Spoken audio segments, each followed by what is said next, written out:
আল্লাহ তাআলা বলছেন তার জ্বালানি হবে আন-নাস ওয়াল হিজারা, পাথর এবং মানুষ হবে জাহান্নামের ভিতরে জ্বালানি হিসেবে। সবাই বলেন নাউযুবিল্লাহি মিন যালিক। কাদের জন্য প্রস্তুত করা হয়েছে? আমরা প্রশ্ন করলাম, আল্লাহ ওই মানুষ কারা, মানব নামী যে সমস্ত পশু তারা কারা জাহান্নামের ভিতরে জ্বালানি হিসেবে পড়বে? আল্লাহ তাআলা বর্ণনা করছেন উইদ্দাত লিল কাফিরিন। আল্লাহু আকবার। প্রস্তুত করা হয়েছে কাদের জন্য? যারা কাফের, যারা অস্বীকার করেছে কোরআনের আয়াত, কোরআনের বিধান, কোরআনের আইন।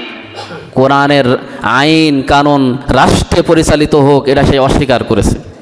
যারা অস্বীকার করবে, ইসলাম কায়েম হোক এটা অন্তঃকরণে যারা চাইবে না, কিয়ামতের ময়দানে জাহান্নামের জ্বালানি হিসেবে আল্লাহ তাদেরকে ব্যবহার করবেন। সবাই বলেন নাউযুবিল্লাহি মিন যালিক।